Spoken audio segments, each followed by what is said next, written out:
Salamat, Pia. May naukay umanong mga gintong barya at perang hapon ang ilang estudyante na elementarya sa Hain sa Nueva Ecija. Pero kinuha raw ng kanilang guro ang mga ito. Ayon naman sa guro, play money lamang ang kanyang kinumpiska. Nakatutok si Tina Panganiban Perez. Nahukay na ito sa gilid ng classroom sa Binanggaan Elementary School sa Hain, Nueva Ecija. Sinasabing nahukay noong Webes ang isang kahon na naglalaman umano ng mga gintong barya at mga lumang perang papel na pinaniniwala ang mula pa noong panahon ng hapon. 4 na estudyante ng grade 3 ang nakahukay, pero ang mga gintong barya hindi na mahagilap.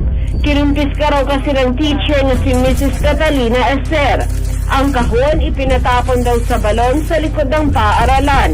Ang ilang sa mga bata hindi pa pumapasok mula noong Lunes.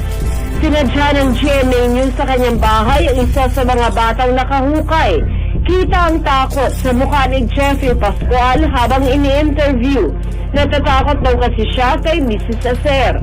Sino ang teacher yung kumuha sa'yo?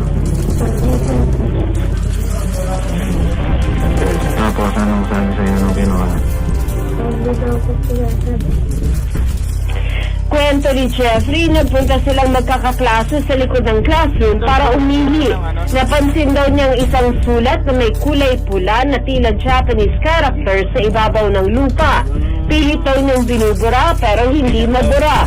Kaya hinukay nila. Tapos paano ginawa niya para mabuksan? Binarag ko naman. Nang mabarag yung ano laman? Paano itsura? Ganyan pala. Ang mga gintong barya ipinamato pa raw nila sa larong tanching.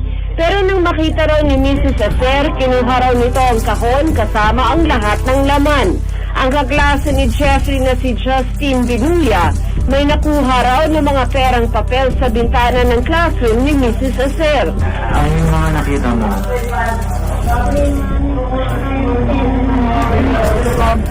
Paano mo nalaman na parang pera ng hapon? Nakalagay ko. Hindi maintindihan yung sulat. Hindi naman nagkaila si Mrs. Esther, pero play money lang daw ang kanyang kinuha. Ano mga aking pinagkakaguluhan niyo na yan? Akin nangakako lahat yan. Binigay po sa akin yung mga play money lang. Itinanggi rin niyang tinakot niya ang mga estudyante at wala raw siyang ipinatapong kahon sa balon.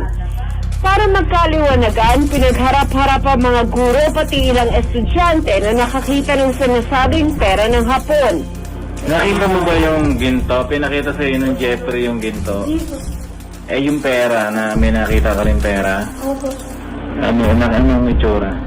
Pero po nga po. Eh, pangakot malabas sa akin dito. Wala akong ilalabas. Hawak ngayon ng mga opisyal ng barangay ang mga play money at ang sinasabing perang hapon. So ito po tinanong nyo sa mga Japanese na nandito. Tunay daw po yan. Kilal money. At magkano daw po nilang binano yan? Yung pera na to, wala nang pera sa buong Japan kahit saan. Patuloy ang investigasyon ng barangay kaugnay sa mga umano'y gintong barya. Sir, inyo pareha. Tina Panganiban Perez, Nakatutok, 24 oras. Sa Batangas, isang kuweba na sinasabing pinagtaguan noon ng mga sundalong Hapon ang pinasok ng armadong grupo. Tinangay daw ng mga ito ang ilang mahalagang armas at kayamanan na itinago sa sinasabing kuweba. Maaksyon si Dindo Flora, exclusive.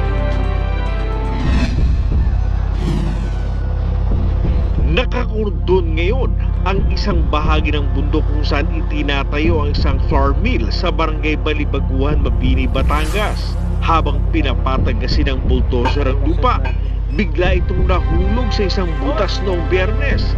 Ang butas, isa palang kuweba. Kwento ng source ng News 5 na nagtatrabaho sa ginagawang flour mill. Ilang armadong lalaki na makilalang tauhan ng dating politiko sa Batangas ang puwersahang pumasok sa lugar.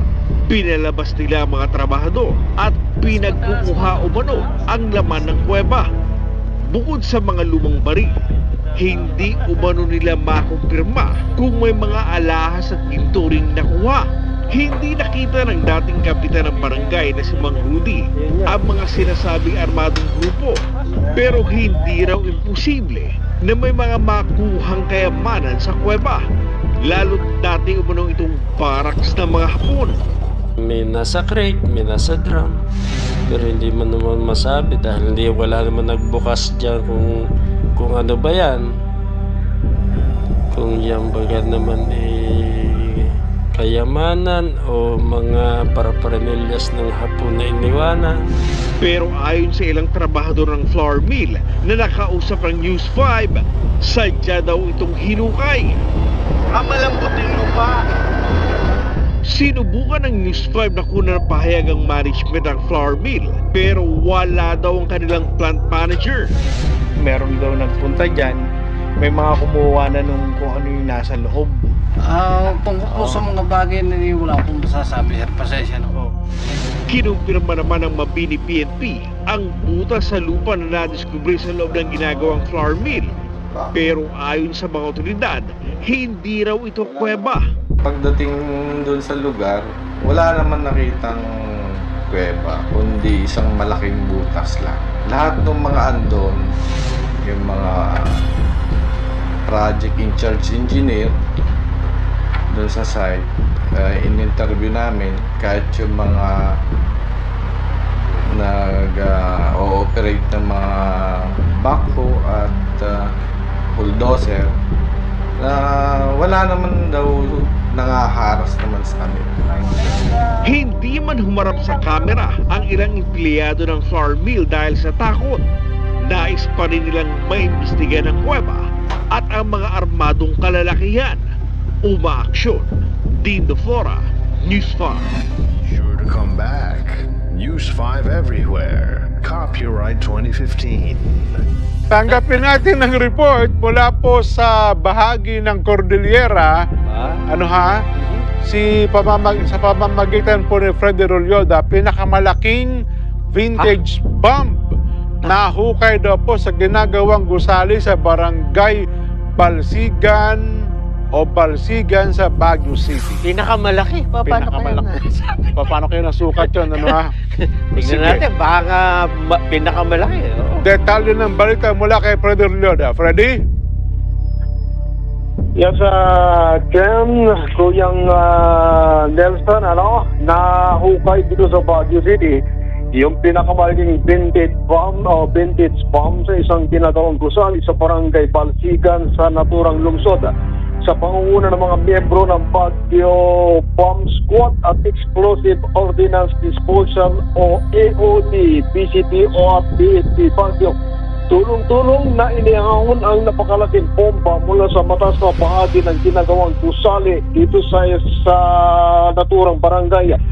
Sa initial na ulat na hukay ito kahapon ng mga construction workers sa naturang construction site kung saan agad nilang ipinakalam sa mga otoridad ang naturang pangyayari at agad namang rumesponde yung mga kagawad ng PNP, Bureau of Fire Protection, Bomb Disposal Unit at sa tulong ng ilang residente ay ibinaba ang napabigat na bomba dito sa naturang ginagawang construction site. Sa ngayon ay humingi pa tayo ng karagdagang detalye at initial na ulat ugnay pa rin dito sa nahukay na pinakamalaking bomba dito sa lungsod ng Baguio sa mga bomb squad personnel para sa ganun ay may bigay natin yung buong detalye at kung gaano ito kabigat at kailan ba ito nagamit itong bomba na ito, pero hininalan ng mga ilan ito ay panahon pa ng World War II, noong panahon na Hapon at gera ng Hapon dito sa Pilipinas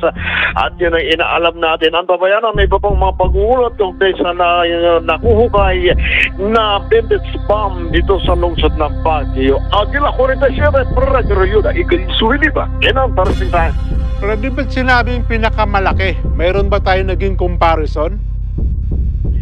Yes, may mga ilan na kasi na nahukay na mga bomba dito sa vintage bomb dito sa Baguio City. Malit na ito. Ito sinlaki ito nung siguro masabi natin ay malaki pa sa katawan mo, manong dyan. At talagang may mga picture tayo dito, mga video tayo dito at may papakita rin natin ito mamaya. Ano? At babayanan din yung report natin yan sa iba pa natin pagbabalik. Kuya Jan. Salamat.